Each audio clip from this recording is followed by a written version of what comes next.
Hello friends. ये दूसरा lecture है डिफेक्ट इन मैन्युफैक्चरिंग प्रोसेसेस पर। पिछले लेक्चर में हमने रोलिंग प्रोसेस के डिफेक्ट्स को डिस्कस किया था। इस लेक्चर में हम फोर्जिंग एंड एक्सट्रूजन प्रोसेसेस के डिफेक्ट्स को डिस्कस करेंगे। तो लेट्स स्टार्ट। फोर्जिंग। ओके, तो फोर्जिंग क्या होता है?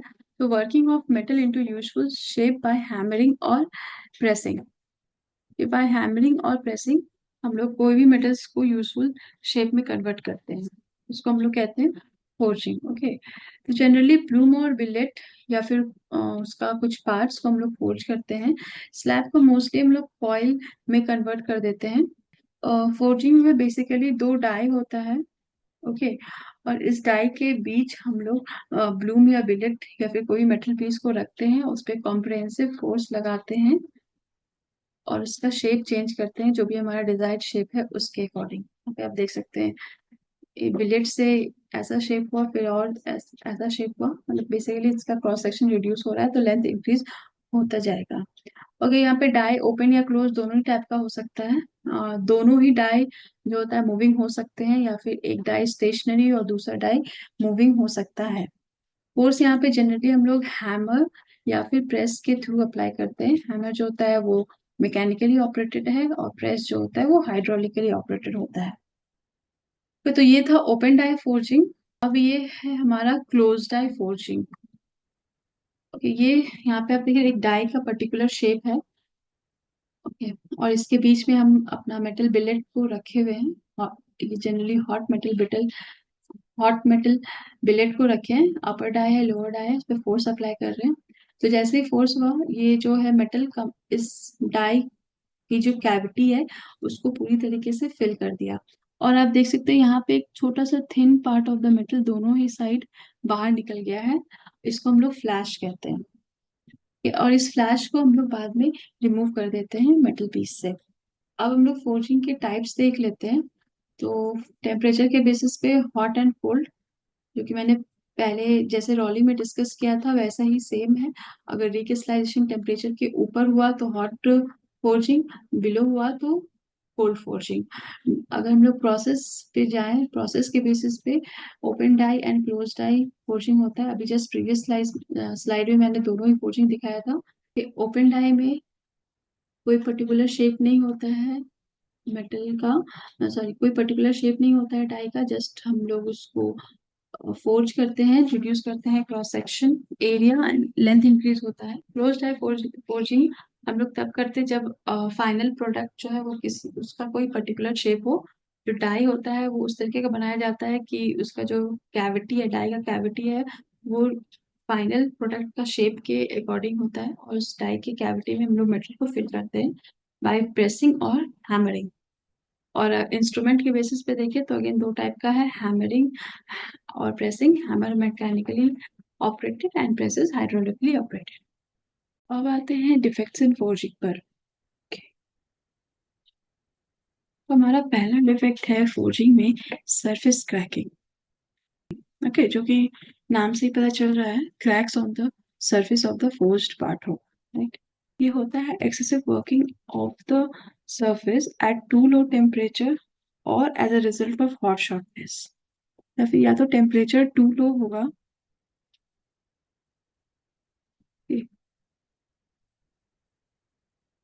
या फिर हॉट शॉर्टनेस प्रेजेंट होगा स्टील में। अब ये हॉट शॉर्टनेस क्या होता है? जब स्टील है, कुछ टाइप ऑफ स्टील्स होती है जो जिसको अगर हम लोग हाई टेम्परेचर पे वर्क करते हैं तो उसमें क्रैक डेवलप हो जाता है। तो इस जो डेवलपमेंट ऑफ क्रैक को हम लोग हॉट शॉर्टनेस कहते हैं। अब ऐसा होता क्यों है? तो अगर स्टील में जो सल्फर कंटेंट है, सल्फर की वजह से ये होता है। तो सल्फर कंटेंट जो है वो जो अलाउड परमिसिबल लिमिट है उससे अगर ज्यादा होगा तो ये सल्फर जो है ये आयरन के साथ कुछ कंपाउंड्स बनाता है जो कि लो मेल्टिंग पॉइंट होता है जिसका। ओके, जिसका लो मेल्टिंग पॉइंट होता है। और ये जो है आयरन के स्ट्रक्चर पे, स्टील के स्ट्रक्चर पे ग्रेन बाउंड्रीज में जाके बैठ जाता है। और फिर जब हम लोग वर्किंग स्टार्ट करते हैं, थोड़ा भी टेम्परेचर इंक्रीज होता है तो ये मेल्ट हो जाता है एंड ये उस ग्रेन बाउंड्री के इंटीग्रिटी को डिस्टर्ब करता है, जिसकी वजह से स्टील में क्रैक डेवलप हो जाता है।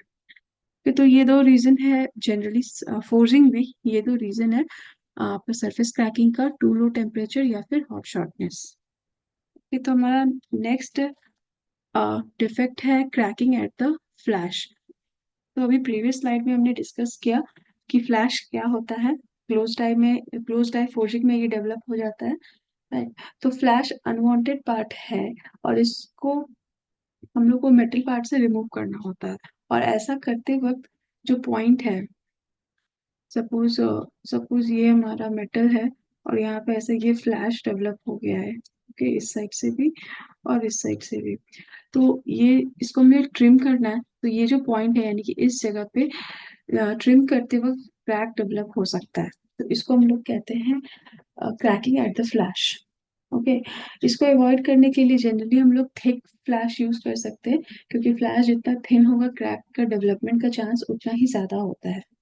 या फिर हम लोग क्या कर सकते हैं कि डाई का डिजाइन कुछ इस तरीके से करें कि फ्लैश जो है लेस क्रिटिकल एरिया पे बने, ओके। तो इसकी वजह से मतलब less critical area of that metal part का जो लेस क्रिटिकल एरिया वहां पे बने, तो उसकी वजह से उसको हम ट्रिम करेंगे तो ज्यादा अगर क्रैक आ भी जाए तो ज्यादा इफेक्ट नहीं होगा। या फिर हम लोग सिंपली यूज करेंगे हॉट ट्रिमिंग, इससे इससे जो है हमारा स्ट्रेस रिलीव हो जाएगा और क्रैक डेवलप नहीं होगा। तो अब हमारा नेक्स्ट डिफेक्ट है कोल्ड शट, इसको हम लोग फोल्ड भी कहते हैं। ये भी एक क्लोज डाई डिफेक्ट ही है। तो जब फोर्जिंग हो रहा होता है क्लोज डाई के अंदर, तो ऐसा होता है कि जो दो लेयर है मेटल का, ओके, दो लेयर है मेटल का, ये आपस में वेल्ड नहीं होता है, फोल्ड हो जाता है, जिसकी वजह से वो आपस में वेल्ड नहीं हो पाता है कंप्लीटली, राइट। तो इसको वहां पे आपको क्लियर, तो वहां पे जो जिस एरिया में ये होता है वहां पे आपको क्लियरली एक ऐसा करके लेयर दिखेगा फोल्ड किया हुआ मेटल का। तो इसको हम लोग कोल्ड शट या फोल्ड कहते हैं। ये जनरली होता है कब, जब हम लोग जो क्लोज डाई यूज करते हैं उसका रेडियस बहुत ही छोटा होता है, ओके। तो हमारा नेक्स्ट डिफेक्ट है unfilled section, okay. If die recess में लूज स्केल या लुब्रिकेंट रेसिड्यू रह जाते हैं, तो वहाँ मेटल फिल नहीं हो पाता है और अनफिल्ड सेक्शन बच जाता है।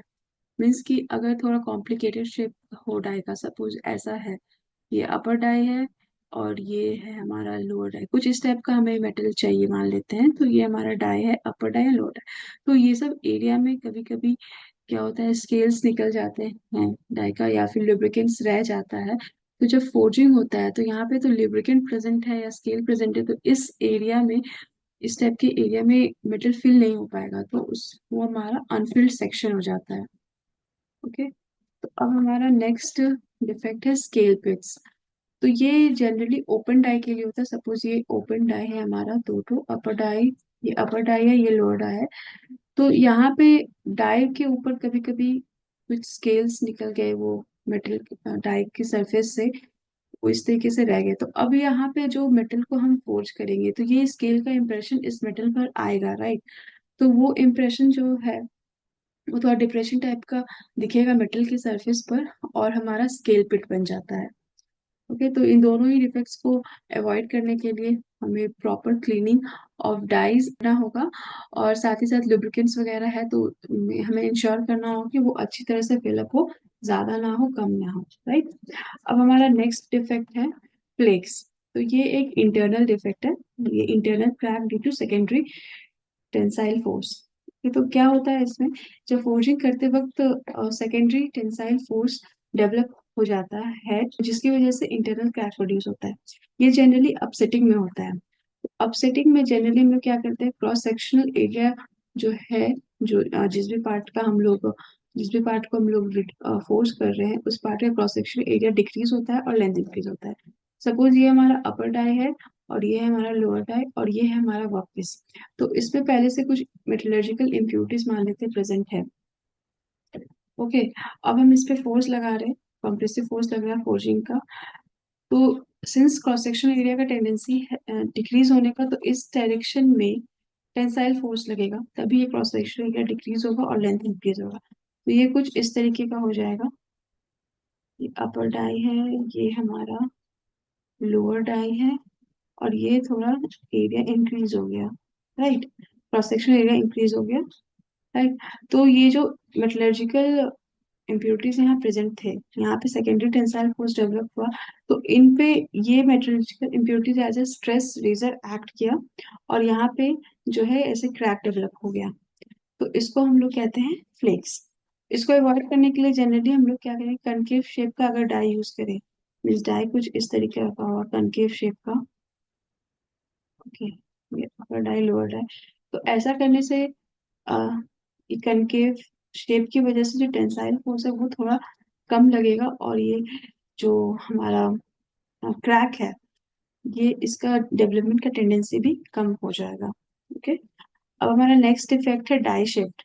तो ये तो नाम से पता चल रहा है कि अगर मिस अलाइनमेंट होता है अपर डाई एंड लोअर डाई के बीच, तो ऑफ कोर्स वहाँ पे मेटल जो है जहाँ पे मिस अलाइनमेंट है, सपोज ये हमारा अपर डाई है और ये लोअर डाई थोड़ा इधर से शुरू हुआ है। ओके, तो ये यहाँ पे इतना मिस अलाइनमेंट है, डाई ही मिस अलाइंड यहाँ पे प्रेजेंट है, तो जो फोर्स्ड पार्ट होगा वो भी इस टाइप का होगा, तो इस टाइप के डिफेक्ट को हम लोग डाई शिफ्ट कहते हैं। ओके, अब हमारा नेक्स्ट डिफेक्ट है इनकम्प्लीट फोर्जिंग पेनिट्रेशन। तो क्या होता है, बहुत बार हम लोग जो हैमर से बहुत लाइट ब्लो ब्लो बहुत लाइट ब्लो करते हैं, हैमर से बहुत लाइटली उसको सरफेस पे, मेटल की सरफेस पे फोर्स करते हैं, या फिर बहुत रैपिडली करते हैं। तो ऐसा करने से क्या होता है, जो इंटरनल स्ट्रक्चर है मटेरियल का वो डिस्टर्ब नहीं होता, वो जो पहला बना हुआ था डेंड्रिटिक स्ट्रक्चर, वो डेंड्रिटिक स्ट्रक्चर ही रहता है यहाँ पे। ओके, डेंड्रिटिक स्ट्रक्चर ही रहता है, वो डिस्टर्ब नहीं हो पाता, सिर्फ सरफेस पे ही फोर्जिंग हो पाता है। तो इसकी वजह से क्या होता है, जो फोर्जिंग है वो अंदर तक पेनिट्रेट नहीं कर पाता है, तो ये हमारा इनकम्प्लीट फोर्जिंग हो गया, इनकम्प्लीट फोर्जिंग पेनिट्रेशन हो गया। तो ये सारे थे डिफेक्ट्स हमारे फोर्जिंग में। अब हम नेक्स्ट मैन्युफैक्चरिंग प्रोसेस में आते हैं, जो कि है एक्सट्रूजन। क्या है होता है extrusion? The process in which block of material is reduced in cross section by forcing it to flow through a die under high pressure। तो ये भी हमारा एक प्लास्टिक डिफॉर्मेशन है, बल्क प्लास्टिक डिफॉर्मेशन प्रोसेस है।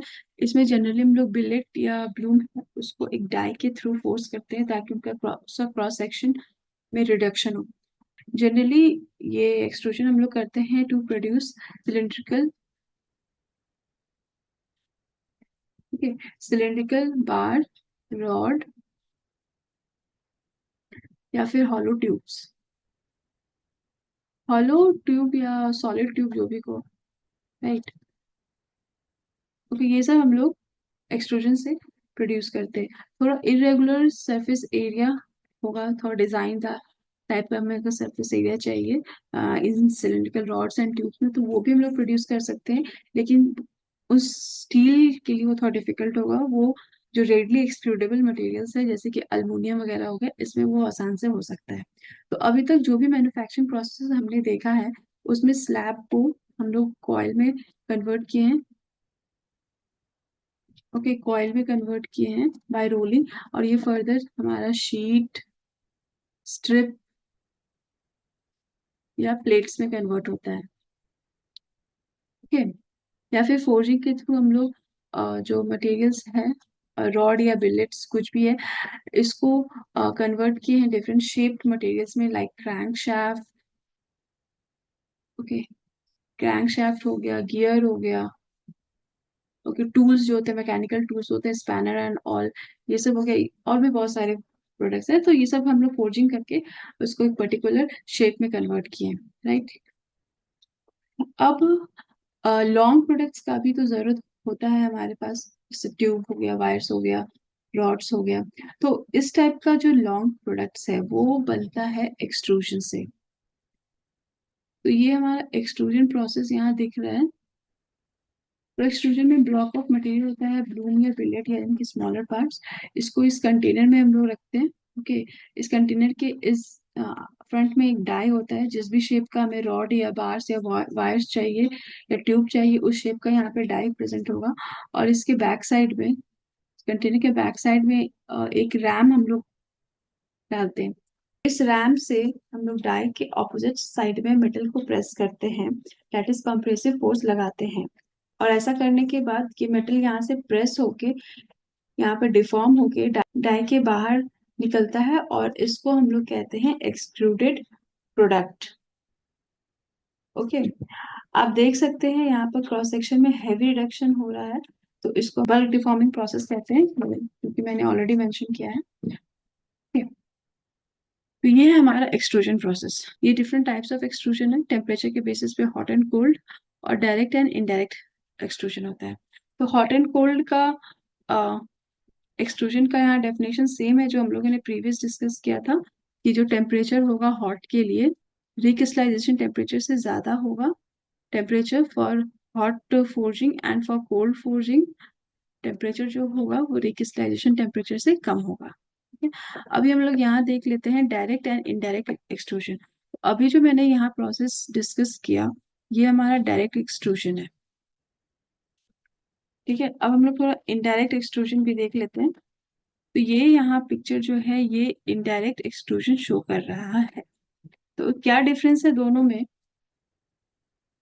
अरेंजमेंट सेम रहता है direct extrusion की तरह ही। यहाँ पे भी कंटेनर रहेगा, डाई रहेगा एंड ब्लॉक ऑफ मटेरियल उसके अंदर, कंटेनर के अंदर डालेंगे। बट कंप्रेसिव फोर्स जो है वो अप्लाई करने का तरीका चेंज हो जाता है। इस केस में ये बैक साइड यहाँ फिक्स है और हम लोग डाई को ही प्रेस कर रहे हैं towards the back side. Okay, metal के अगेंस्ट मूव करवा रहे हैं डाई को, और इस तरह से यहाँ कंप्रेसिव फोर्स लग रहा है। और जैसे मेटल डाई को इस साइड प्रेस कर रहे हैं, यहाँ कंप्रेसिव फोर्स लग रहा है, तो जो एक्सट्रूडेड प्रोडक्ट है वो डाई के थ्रू ऐसे बाहर आ जा रहा है।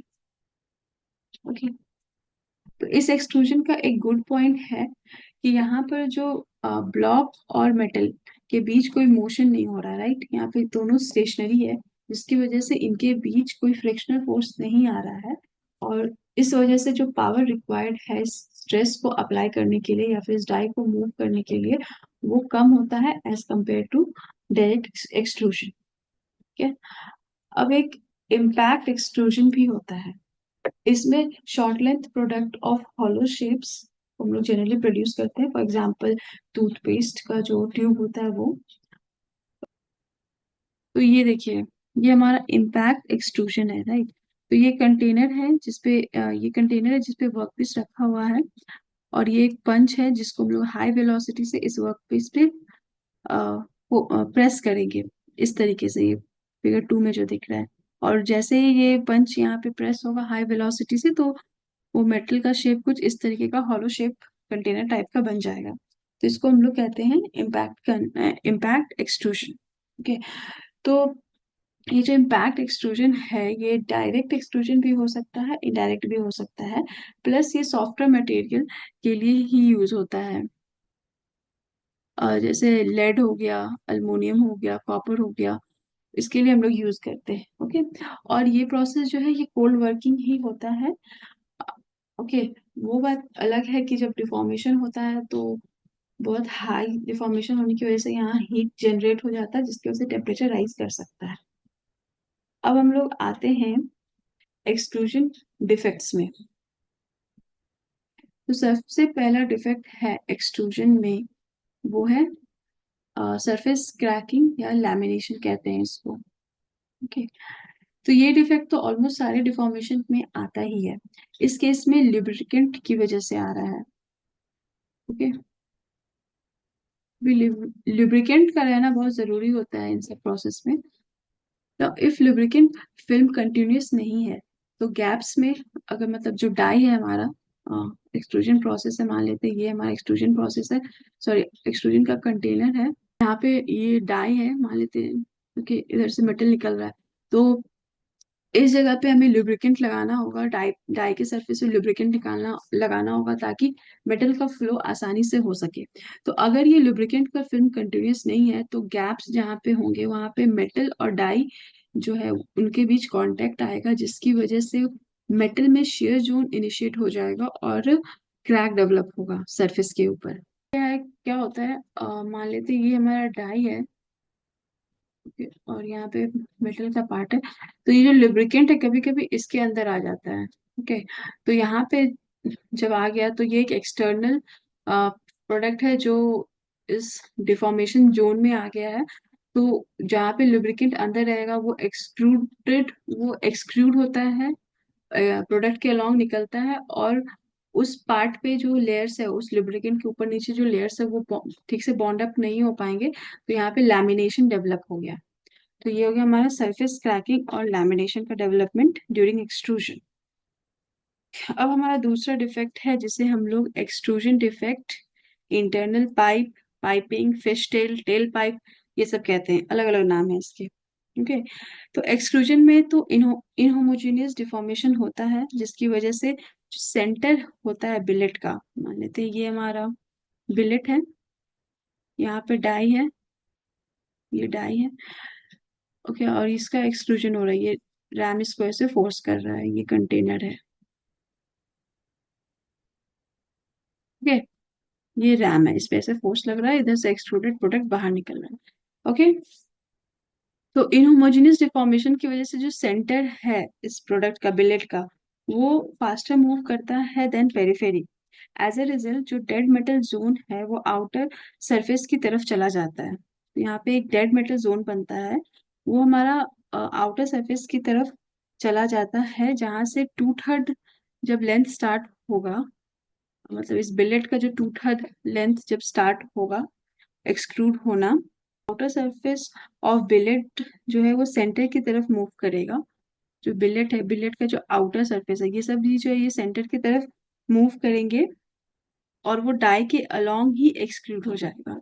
तो ये जो जब टू थर्ड लेंथ स्टार्ट होगा तो ये जो आउटर सरफेस है ये सेंटर की तरफ मूव करेगा और वो भी एक्सक्लूड हो जाएगा डाई के अलोंग, इस तरीके से बाहर निकलेगा। ठीक है, अब हम जानते हैं कि आउटर सरफेस पे तो वो ऑक्साइड ऑक्साइड ऑक्सीडाइज कर जाता है, जिसकी वजह से आउटर सरफेस पे ऑक्साइड स्किन होता है। अब ये ऑक्साइड लेयर भी सेंटर की तरफ मूव किया और ये एक्सक्लूड हो गया। ओके, तो जो प्रोडक्ट निकलेगा हमारा उसमें इंटरनल ऑक्साइड स्ट्रिंजर रहेगा, राइट। इंटरनल ऑक्साइड स्ट्रिंजर कहते हैं इसको, ये प्रेजेंट रहेगा, राइट। इस डिफेक्ट को ही हम लोग कहते हैं piping extrusion defect, fish tail जो कह लो, क्योंकि ये इस तरीके का यहाँ पे ऐसा शेप हो जाता है, इस तरीके का। तो ये ओके, ना इस डिफेक्ट में क्या है ना कि फ्रिक्शन जितना ज्यादा होगा यहाँ पे, ये डिफेक्ट का टेंडेंसी भी उतना ही ज्यादा होगा। और कभी कभी क्या होता है ना, इस कंटेनर में हम लोग हीटेड बिलेट डाल देते हैं। तो हीटेड बिलेट जो है वो जब इस कंटेनर के कांटेक्ट में आएगा, ये सपोज ये कंटेनर है हमारा, कि ये हमारा रैम है, इसे हम लोग प्रेस करेंगे, यहाँ पर डाई है, इधर से मेटल निकलेगा।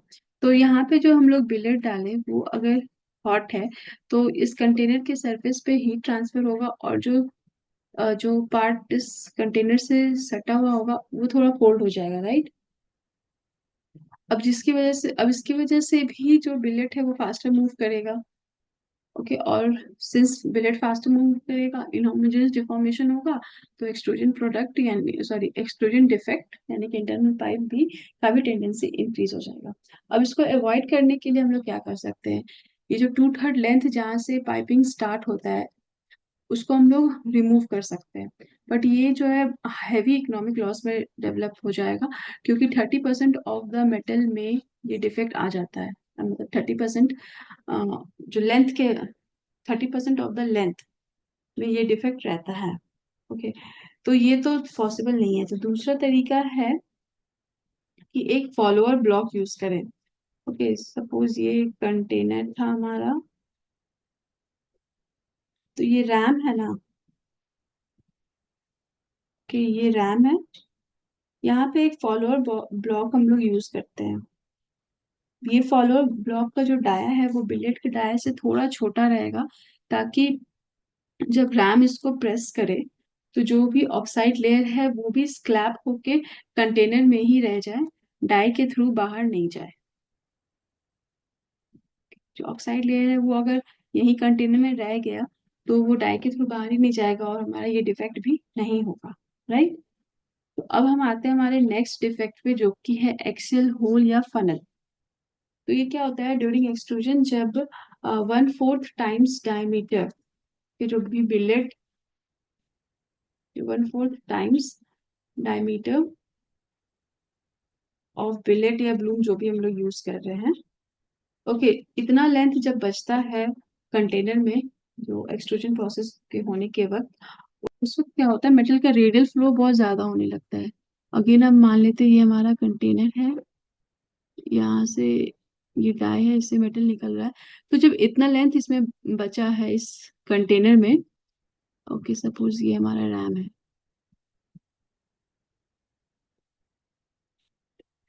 तो जब इतना लेंथ बचा है, 1/4 डायमीटर ऑफ द बिलेट इस कंटेनर में बचा है, तो जो रेडियल फ्लो होता है वो बहुत ज्यादा हो जाता है, और इसकी वजह से एक एक्सेल होल या फनल बन जाएगा in back end of the excluded product. Okay, ये सेम होता है जैसे कि कोई सिंक होता है, है हमारा जब किचन में सिंक रहता है, उसमें बहुत ज्यादा अगर पानी भर जाता है, मान लेते हैं यहाँ से सिंक का ड्रेन है, इस सिंक में बहुत ज्यादा पानी भर जाता है और हम इसको अगर खोलते, कभी कभी जाम हो जाता है ना, तो इसको जैसे ही हम लोग रिमूव करते हैं, तो किस तरीके से वहां पे एक फनल शेप का बन जाता है, और जो लिक्विड है वो फटाफट नीचे आता है, राइट। तो इस उसी टाइप का चीज यहाँ पर भी होता है, और इसको हम लोग एक्सेल होल या फनल कहते हैं। तो इस डिफेक्ट का रेमेडी क्या होगा, सिंस ये लेंथ काफी छोटा होता है तो इसको हम लोग डिस्कार्ड कर सकते हैं। दूसरा होता है कि रैम जो है, ये हमारा रैम जो है, इस रैम को हम लोग थोड़ा इंक्लाइन एंगल अबाउट एक्सिस पर यूज कर सकते हैं, जिसकी वजह से ये डिफेक्ट का लेंथ और भी कम हो जाएगा। ओके, अब हमारा नेक्स्ट डिफेक्ट है एक्सट्रूजन का, इसको हम लोग कहते हैं फेट्री क्रैकिंग। ओके, तो रोलिंग और फोर्जिंग में हम लोगों ने देखा है कि जब भी सेकेंडरी टेंसाइल फोर्स सेटअप होता है वर्कपीस पर, इट रिजल्ट्स इन सरफेस और एज क्रैकिंग। ओके, सिमिलरली यहाँ पर भी वर्कपीस पर डाई से निकलते वक्त सेकेंडरी टेंसाइल फोर्स सेटअप हो जाता है, सेकेंडरी टेंसाइल फोर्स फोर्स होता है, और वो हमारा क्रैक को डेवलप करता है। ये एक सरफेस डिफेक्ट है। अब ये जो क्रैक है, इसका सीवियरिटी वैरी करता है from badly roughed surface to repetitive transverse cracking, और इसको कहते हैं हम लोग रिटरी क्रैकिंग। ओके, कॉज इसका क्या हो सकता है कि हम लोग रैम का स्पीड जो होता है वो बहुत ही ज्यादा हाई, सॉरी स्पीड, ओके, वो बहुत ही ज्यादा हाई होने से ये हो सकता है, या फिर जो डाई है, डाई का जो एरिया है उसमें मटेरियल अगर स्टिक करेगा, तो स्टिक करने की वजह से वहाँ, सपोज ये हमारा डाई है, ठीक है। तो अभी हमारा इतना क्रॉस सेक्शन अवेलेबल है मटेरियल को फ्लो करने के लिए, अगर इस डाई एरिया में मेटल स्टिक कर गया, यहाँ पे हमारा मेटल स्टिक हो गया, तो ये क्रॉस सेक्शन यहाँ पे कम हो गया मेटल फ्लो करने के लिए, जिसकी वजह से यहाँ पे प्रेशर डेवलप होगा, जो कि रिजल्ट करता है क्रैक में। नेक्स्ट इफेक्ट है सेंटर बर्स्ट या शेवरन क्रैकिंग, या इसको हम लोग एरो हेड क्रैक भी कहते हैं। देखने में एरो हेड की तरह होता है इसलिए। ओके, तो जैसे कि नेम सजेस्ट कर रहा है, जो एक्सट्रूडेड प्रोडक्ट है उसके सेंटर पर क्रैकिंग डेवलप हो जाता है। Okay, centre tends to crack, so ये भी एक इंटरनल डिफेक्ट हुआ। तो यहाँ पे क्या होता है ना, जो सेकेंडरी टेंसाइल फोर्स जो डेवलप हुआ, वो जो एक्सट्रूडेड प्रोडक्ट है, मान लेते हैं ये एक्सट्रूडेड प्रोडक्ट है, इसके सेंटर पे, सेंटर एक्सिस पे एक्ट करता है, और अगर वहाँ पे कोई इंक्लूजन्स वगैरह प्रेजेंट है तो वो स्ट्रेस रेजर की तरह एक्ट करेगा, और वहाँ पे क्रैक डेवलप हो जाएगा। तो इसका क्या क्या रीजंस होता है, लो एक्सट्रूजन रेशियो,